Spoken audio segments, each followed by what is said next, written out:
नमस्कार दोस्तों। आज बात कांग्रेस पार्टी की है। आज बात नेहरू गांधी परिवार की है और आज बात सोनिया गांधी के उस रिकॉर्ड की है जिसने कांग्रेस की नैतिक राजनीति के दावों को कटघरे में खड़ा कर दिया है। कांग्रेस पार्टी खुद को भारतीय लोकतंत्र की सबसे बड़ी प्रहरी बताती है। राहुल गांधी देश भर में घूम घूम कर कहते हैं कि चुनाव आयोग निष्पक्ष नहीं है, वोट चोरी हो रही है, लोकतंत्र खतरे में है। लेकिन सवाल यह है कि अगर लोकतंत्र खतरे में है तो क्या यह खतरा सिर्फ विपक्ष से है या फिर कांग्रेस पार्टी के अपने अतीत में भी कुछ ऐसे पन्ने हैं जिन पर आज सवाल उठना जरूरी है। दिल्ली की राउज एवेन्यू कोर्ट में इस वक्त एक ऐसा ही मामला चल रहा है जो सीधे तौर पर कांग्रेस पार्टी की वरिष्ठ नेता और यूपीए सरकार की पूर्व चेयरपर्सन सोनिया गांधी से जुड़ा हुआ है। आरोप यह है कि सोनिया गांधी का नाम 1980 में नई दिल्ली लोकसभा क्षेत्र की वोटर लिस्ट में दर्ज था, जबकि उन्हें भारतीय नागरिकता अप्रैल 1983 में मिली थी। भारतीय कानून साफ कहता है कि वोट देने का अधिकार सिर्फ भारतीय नागरिक को मिलता है, विदेशी नागरिक को नहीं। तो सवाल उठता है कि जब सोनिया गांधी 1983 तक इटली की नागरिक थीं, तो 1980 में उनका नाम भारतीय मतदाता सूची में कैसे शामिल हो गया? यही सवाल वकील विकास त्रिपाठी ने दिल्ली की अदालत के सामने उठाया। उन्होंने आरोप लगाया कि सोनिया गांधी ने फर्जी दस्तावेजों के आधार पर मतदाता सूची में अपना नाम दर्ज करवाया। ये शिकायत भारतीय दंड संहिता की धाराओं के तहत दाखिल की गई, जिसमें धोखाधड़ी और जालसाजी जैसे गंभीर आरोप शामिल हैं। शुरुआत में मजिस्ट्रेट कोर्ट ने इस शिकायत को खारिज कर दिया, लेकिन मामला यहीं खत्म नहीं हुआ।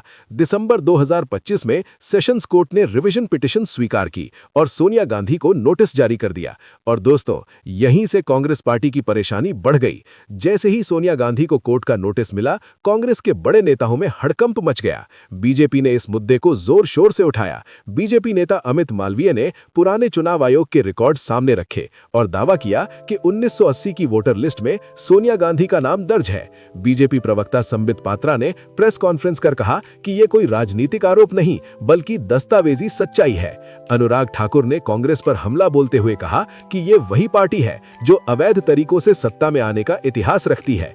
अब सवाल ये नहीं है कि बीजेपी क्या कह रही है, सवाल ये है कि सोनिया गांधी ने कोर्ट में क्या कहा। सोनिया गांधी की ओर से उनके वकील तरन्नुम चीमा, कनिष्क सिंह और आकाश सिंह ने कोर्ट में जवाब दाखिल किया। जवाब में कहा गया कि यह पूरा मामला राजनीतिक रूप से प्रेरित है।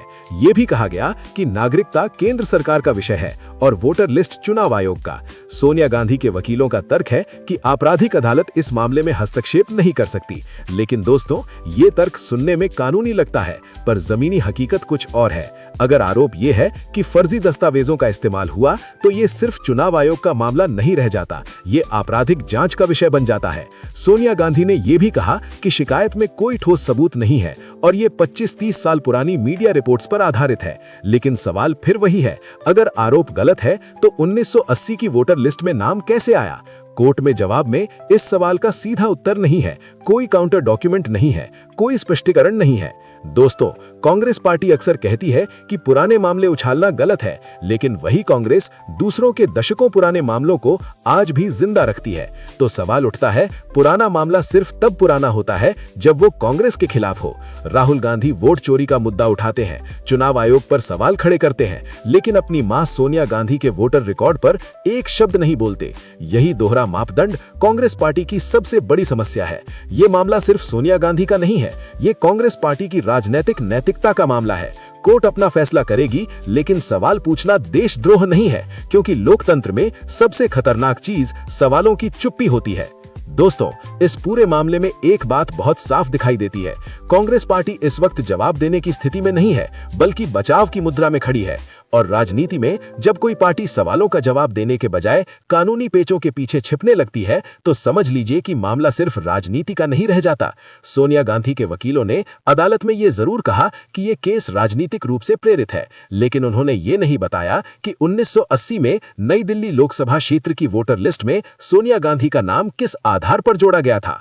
यही वो बिंदु है जहां कांग्रेस पार्टी असहज हो जाती है, क्योंकि इस सवाल का जवाब न तो प्रेस कॉन्फ्रेंस में दिया जा सकता है, न ही सोशल मीडिया के नारों से टाला जा सकता है। ये मामला अब स्पेशल जज विशाल गोगने की अदालत में है और अगली सुनवाई 21 फरवरी को तय है। यानी अदालत अब यह तय करेगी कि क्या इस मामले में आगे आपराधिक कार्यवाही होनी चाहिए या नहीं।